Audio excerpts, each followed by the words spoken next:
Hey, how's it going, everyone? My name is Derek Afasi. I'm the owner of Afasi Financial Group and RetireSharp.com. Today's topic, I want to discuss in depth what's the difference between a 401k and an IRA plan. So I'm going to go through a couple of different situations. I'm going to show you examples when someone leverages either of these or both of these for an accumulation strategy, or then when they're planning for retirement, how to leverage a type of or various customized IRAs for a wealth preservation and distribution strategy. So this video is going to be a little bit lengthy, so please make sure to take down notes. At any point in time that you have questions, feel free to give our 1-800 number a call. It's 1-800-566-1002, and you can speak with a specialist and reference this video, and we'll be sure to try to educate you specifically on your situation and see if we can help you out best way possible. So to start off, the very short answer regarding the difference between a 401k and an IRA is a 401k is going to be employer sponsored. So if you're working for a company, the company is going to offer you, if it's a private institution, they're going to offer you some sort of 401k related plan that somebody could contribute to, that an employee could contribute to for their retirement accumulation strategy. With an IRA, it's more set up on the individual. So obviously it's not an employer that's establishing this. This is the individual. So you have, with a 401k, you have limited options off of your investments.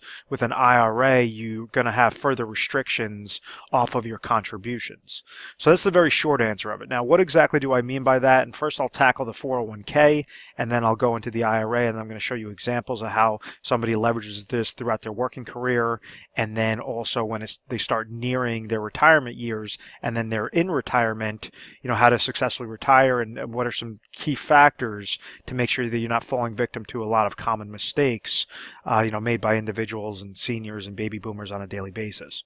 So with a 401k plan, and wherever stage you are in your life that you're watching this video, you probably experienced some sort of variation of a 401k or something known as an employer-sponsored qualified retirement plan.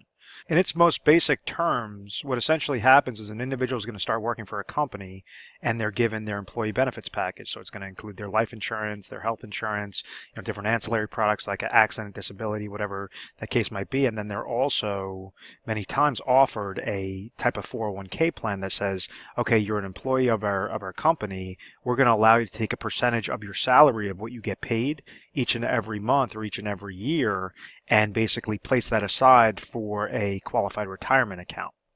So with a retirement account, with a 401k, and similar to the IRA as well, I'm going to explain it in a similar type of illustration. I want you to think of it in the form of a bucket. So the way on how this bucket grows, or kind of the formula behind a 401k plan, goes by the contributions that you're placing into the plan and the rate of return that is coming back regarding how well the investments produce within that plan is going to equal what your account value is at the end of the day, at the end of the year. So what that means is, let's say if somebody is making $100,000, just for really easy math, and they decide, hey, I want to put 5% of my salary into a 401k related plan, well then that $5,000 is going to go into the contribution of this 401k bucket. Somebody would have to obviously add dollars, or there has to be contributions going into a 401k in order for that bucket to grow. You can't just not add anything on there and then expect it to just increase, because there's no dollars that are going on this side.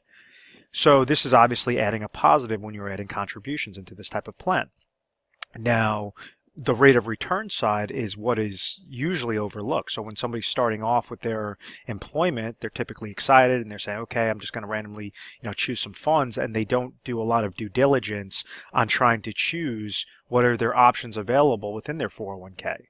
So with a 401k, with a typical 401k plan, this individual is going to be offered about 10 to 25 different options or funds to choose from that could help this rate of return, that could help this account grow.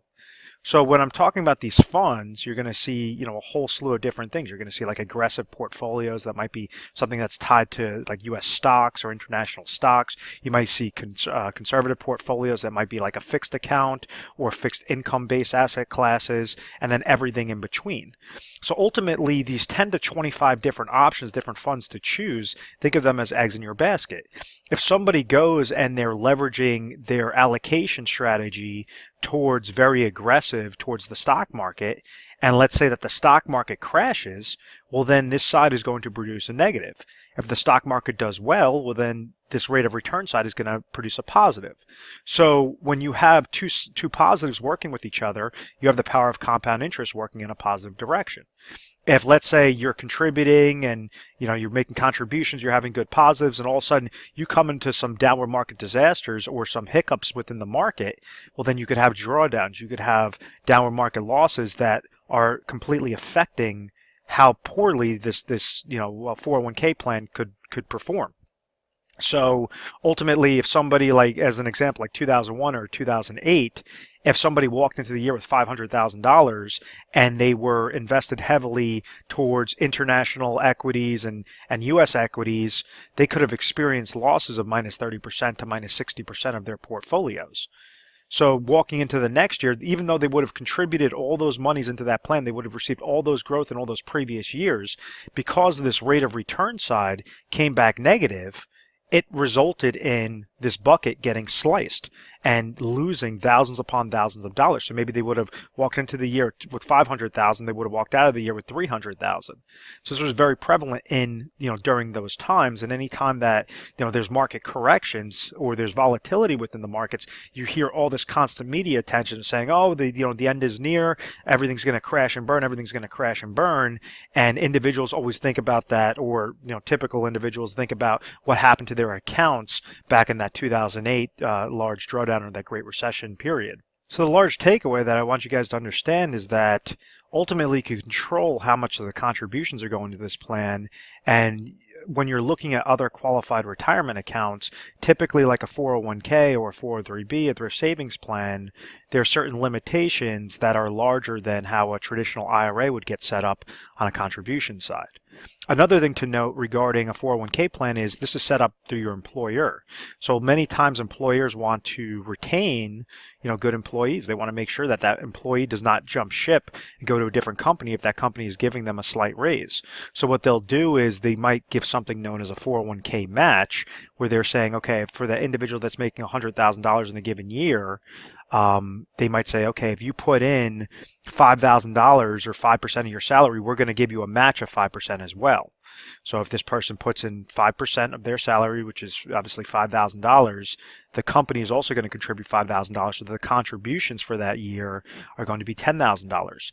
If this individual is receiving a 5% match and they put $10,000 into this plan, well, their match is only going to be $5,000. It's not going to be more than whatever, is set up through that company. And if the person put in $2,000, which is only 2% of their salary, the company is going to match them up to, whatever that 5% in that hypothetical example is. So it'll only be $2,000 that they're matching. So it's going to be up to whatever that match is. And there's some verbiage, or there's some kind of tweaks with how those matching monies work. Like they might say 50% up 100% up to 50%, or 50% up to 5%. So those are different terms to just be mindful of. Ultimately, what you're trying to do is, or I guess rule of thumb would be, to place in the dollars that you're getting as match money, because ultimately the match is free monies. You're not going to want to completely walk away from that match, but if you're not receiving any match, it's questionable whether to leverage the 401k altogether, or maybe look at some other viable solutions. So that's one side, obviously, of the coin. The opposite side of the coin is this rate of return side. And these are where the limitations come in. These are about the 10 to 25 different eggs in your basket to choose from. So there's only so much juice that you could squeeze out of these allocations, out of these funds. If you're going and you're trying to diversify and something known as proper asset allocation strategies, what ultimately that means is that the market could go up, the market could go sideways, and the market could go down. If the market's going sideways and the market's going down, but you're heavily invested in the stock market, well, then ultimately you're not going to be receiving a gain. You could be actually getting hindered with fees. And then on top of it, when the market goes down, you get hindered with fees and that downward market losses, and that could, further compound against or put a lot of pressure against your account. So there's only so much leverage that you could utilize when you have those limited funding options to choose with a type of qualified retirement account. So I hope that everything makes sense regarding the 401k plans. Now, as we shift the conversation towards the IRA, I want you to think of that same concept of a bucket, but now it's sitting in an IRA. So this stands for individual retirement account.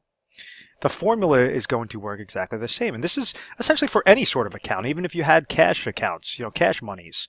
If you had monies in cash and you were contributing dollars into like your savings account, and the savings account is getting 0.01% rate of return, this is the rate of return side. The dollars that you're adding into that savings account is going to be whatever the contributions are. You could utilize that type of formula with any account essentially. Now with the IRA, it goes by how is this going to grow by the contributions that you're making into the plan, and then also the rate of return side. So the contributions, the downside to IRAs, whether that be Roth or traditional IRAs, is you're going to have further restrictions on the contribution side than you would with a type of 401k or other employer-sponsored retirement plan, qualified employer-sponsored retirement plan. So this might be, further restricted. I'm going to pull up a chart off of irs.gov to show you exactly what those restrictions were. I'm filming this video in 2018, but you could always go to irs.gov and see exactly what those charts are, what those numbers are, so you can always see the differences because they could either increase, decrease year by year by year. But ultimately, when you're adding contributions into this type of plan, this is on the individual. So it's not as if you're adding contributions and then you're getting a match, because there's no employer that's matching you. You're basically just adding contributions to yourself. So this is ultimately going to be controlled by however much you're placing in there. If you don't add any contributions into an IRA, well then the account has nothing to grow off of. If you are adding consistency into this contribution side, well then that's going to add positives into that account each time that you're adding dollars in there, whether that's on a monthly basis or an annual basis or whatever that case might be.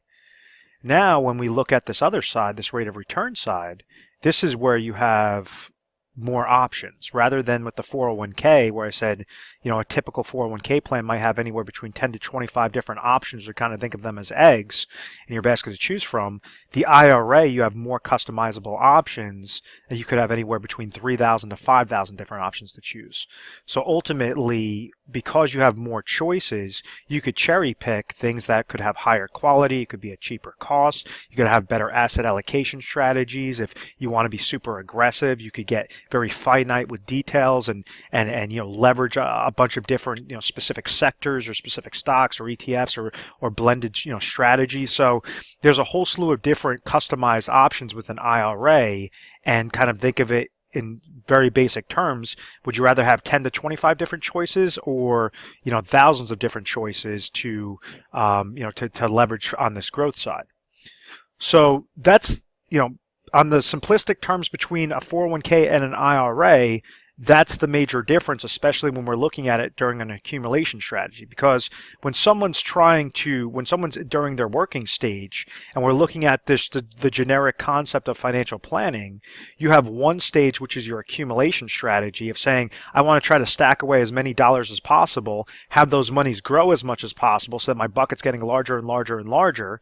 And then when it comes time for retirement, I want to make sure to preserve my monies, make sure I'm not taking on as much risk on this rate of return side, and then learn how to take out proper distributions, have a good preservation and distribution strategy so that I'm not going to outlive my retirement savings and fall victim to the masses. So as you're probably doing your research and trying to figure out, a 401k versus an IRA, you might have came over to the terms, you might have come across the term rollover. What exactly is a rollover, and why does it make sense if you're contributing to a 401k plan and then you're eligible to roll it over? Why do people take their 401ks and roll it over into an IRA? Well, it really depends upon which stage of the game that they're in. Are they in the accumulation stage, or are they in the wealth preservation and distribution stage? So what I mean by that is, we understand with the 401k, it goes by contributions and rate of return equals the account value. With an IRA, it goes by contributions and rate of return equals the account value. So when somebody is working for a company, and let's say like a reason on how they might be eligible to roll over their monies is if they stop working for that company and then they start over with a new company, they could utilize their old 401k monies and roll that over into an IRA, into a traditional IRA in that example. So ultimately what happens with that is when they stop working for that company, they're not going to contribute into that plan any further. So therefore, they're going to be relying on this rate of return side. Because if you're no longer working for that company is not going to be giving you a match. So there's no real reason to still leave the dollars over there and still make your contributions into that old 401k bucket. On top of it, your rate of return side, which I mentioned before, was you have limited funding options. Limited funds to choose. So you're going to have anywhere between those 10 to 25 different eggs in your basket to choose from. When you go and you have a qualified retirement account and you're looking to roll it over into a traditional IRA, which is another qualified retirement account, what this is ultimately doing is it phases out. It's not as if somebody's putting in single contributions on an annual basis and they have to stay underneath that cusp. What's allowed is a rollover where, let's say if this 401k value is sitting at $500,000 as the example, this person could go and roll it over into an IRA account so that that's that contribution that they've already placed in there. That's what's being dumped into the bucket. But now the rate of return side could be controlled by the 3,000 to 5,000 different eggs in the basket. So this could be more customized towards, whether whatever that person's risk tolerance is regarding they want to be aggressive or super conservative or anywhere in between, or they could set it up in multiple IRA contracts. So on an accumulation strategy, this could work out very favorable because what's the purpose of taking the old monies, putting it into the new 401k plan if you're working for a new employer? Why not take those monies, preserve it, and then try to set it up in better funds? And this is why individuals place that with an IRA account. So I hope that all that makes sense regarding the accumulation strategy. It's just giving you more juice on that rate of return side than you would have by leaving it, with that old employer. So if you're in that situation and you've left it with an old employer for many years, you might want to consider taking those dollars and roll it over into an IRA, depending upon your situation, depending upon your goals, and seeing if it makes mathematical sense or scientific sense to do so. Now when we shift the conversation towards that wealth preservation and distribution strategy, what I'm talking about is when somebody's nearing up for retirement, or if they're currently retired, what are strategies that they could do in order to stay retired forever? Well, if they leave their money in their 401k, think of it like that bucket, and let's say they're not making any further contributions and they essentially retire and they're just leaving their money in their 401k bucket, well then they have to rely on this rate of return side. Most likely they're going to be paying some sort of fees to be sitting in that 401k plan and to be, utilizing those different funds, whether that's mutual funds or, whatever the case may be, the different funding options available in that 401k. So kind of think of those negatives, those fees as micro holes in that bucket. Let's say if they're sitting into, mutual fund related fees of 1% or combination of mutual fund and 401k related fees of 1%, that's ultimately a 1% hole in the bottom of their bucket. Because they're limited funding options, there's only so much performance that they could receive out of this rate of return side. And what happens if this rate of return, yes, it could be positive whenever the markets are doing favorable, but it could also be negative, meaning it could experience a large downward market loss. So like a 2001, like a 2008. So if somebody goes and let's say they experience, a 10% loss, and they had, $500,000, let's just say that they're paying, 1% in fees, $5,000 in fees, and let's say they experienced a $50,000 loss in there, and now it's coming time that they want to start pulling monies for income, for retirement income. Well, now the income, when they're taking out those distributions, that's going to be a further negative from this account as well. So maybe if they have $500,000, maybe they want to try to pull out 5% of that, which is another 25 grand. So in this very realistic scenario, somebody's going, or we could just call it just a hypothetical scenario, somebody would have pulled out $25,000 that year, and they would have ended up losing $80,000 worth of value. So they would have walked into the year with 500 grand. They would have only pulled out $25,000, and their account value the next year is sitting at $420,000.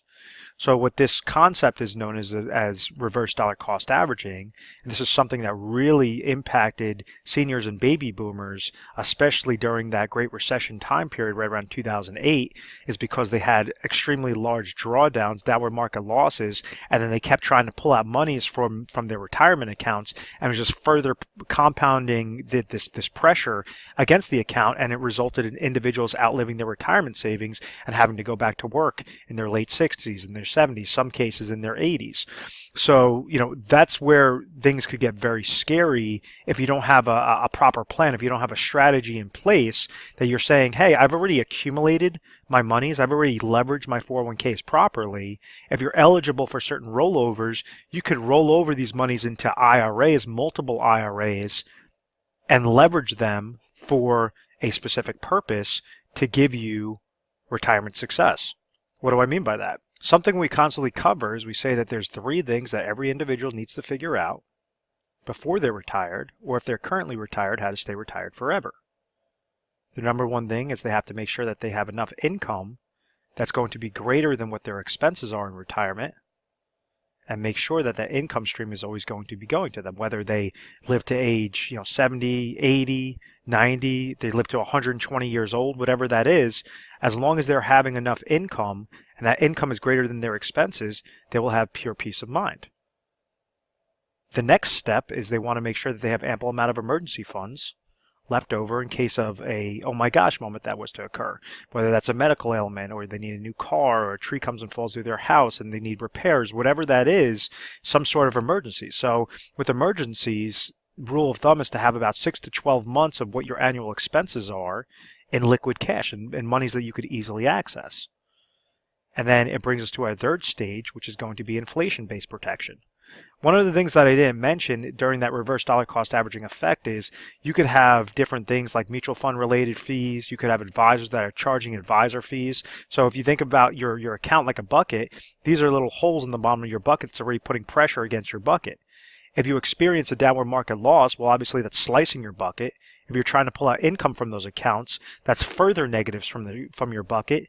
And then also your expenses, when somebody has expenses, some of them are going to be fixed expenses, and then majority of those expenses typically increase with the pace of inflation, meaning the cost of goods and services increasing year by year by year. So this is why, like, when you look at the 1960s as an example, the price of a car was a lot cheaper, or the price of a house was a lot cheaper than it is today.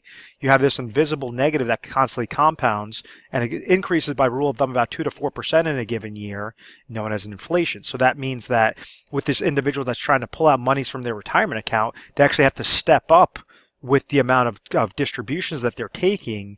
And, this has to relate to some sort of strategy to make sure that you're combating, or you're at least incorporating that inflationary need towards your specific situation. So there's 2 ways that you could tackle this. You could either do absolutely nothing and just hope that everything is going to work itself out, which obviously that's not what we suggest, or you could actually create a strategy. And the strategies are not that complicated. It's just making very slight tweaks to what you're currently doing and making sure that you could accomplish these all successfully and have a confident retirement. What I mean by that is, let's say if you go and we're looking at your situation and you say, okay, I'm currently 60 years old and I want to retire at age 65 because I understand that at age 65 I could trigger Medicare, and that's going to at least cover my health insurance. It's going to reduce my expenses, and I'm going to also trigger Social Security income at age 65 as well. I have, and I'm going to use that $500,000 example, I have $500,000 in different IRAs or a 401k related account, and I'm eligible, because I'm age 60, I'm eligible to roll over all or a portion of those 401k monies into a type of plan or into IRAs, and then leave other monies set aside in that 401k plan. Age 65 is your ideal retirement date, and this is ultimately when you're saying, I don't want to work again and I want to start taking distributions. I want to preserve my accounts from age 60 to 65 and then start taking distributions that are going to last me for the rest of my life, or my spouse's life. So in this hypothetical example, after running a budgeting sheet, let's say that at age 65 we determine that this individual needs $60,000 of income for the rest of their life.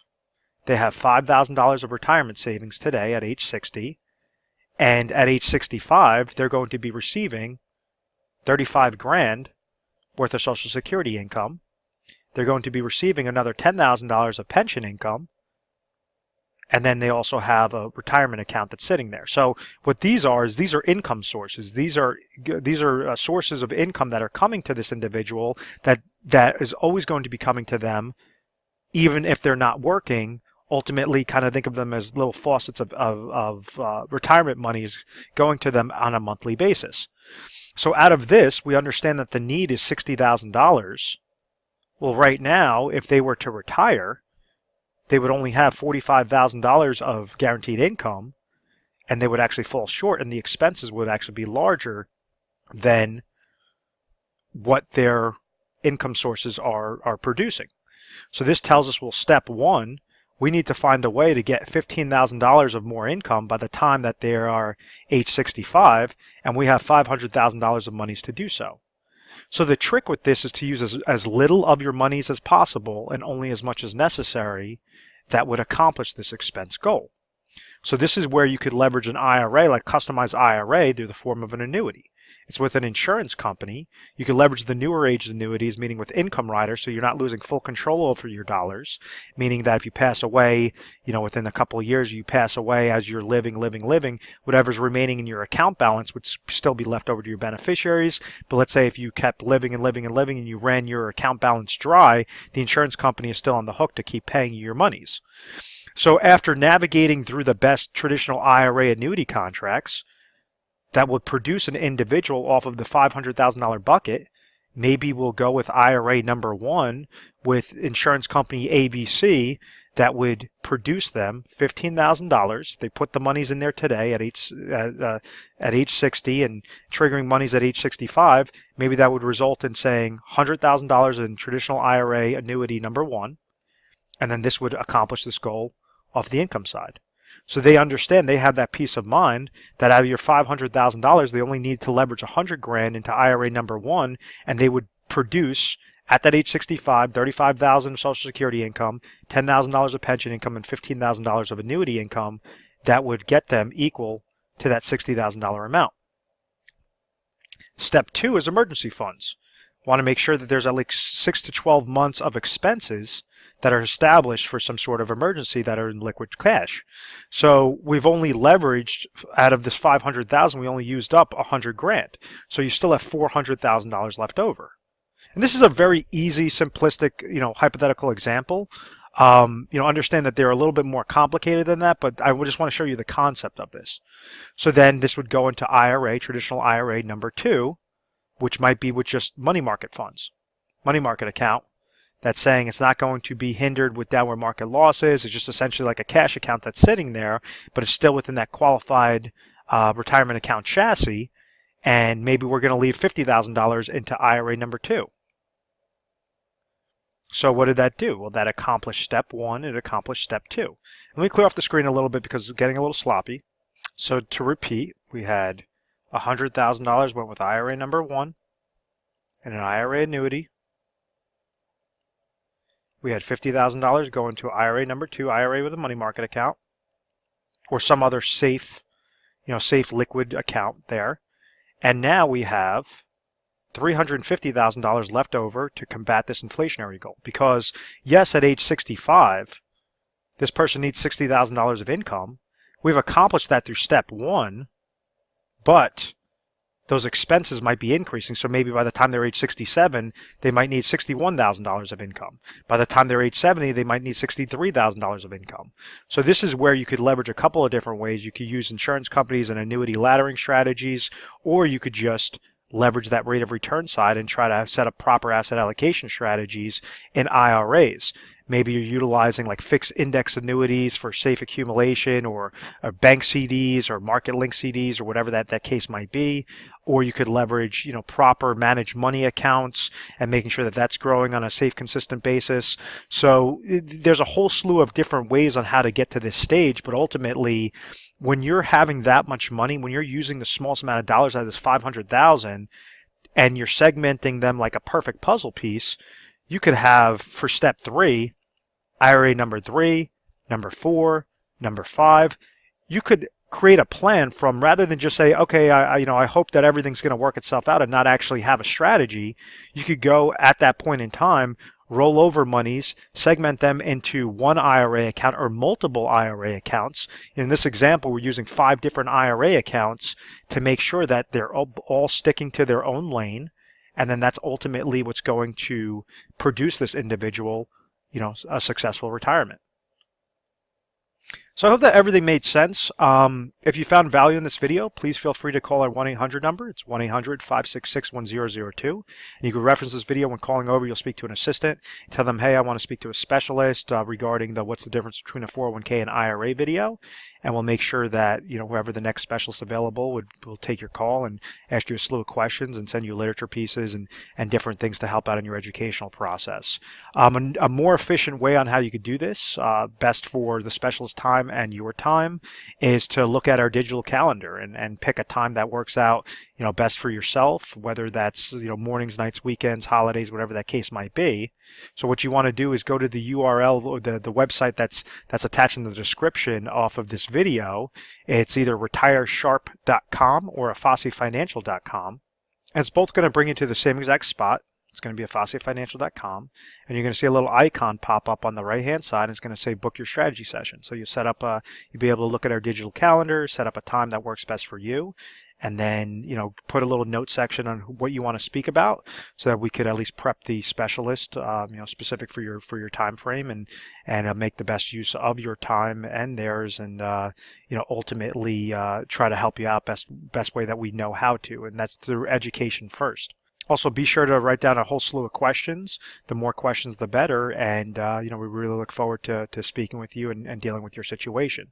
I want to thank you once again for watching this video. Please feel free to subscribe to our YouTube channel, Retire Sharp, so you could have access to the most updated videos. Thanks so much, guys.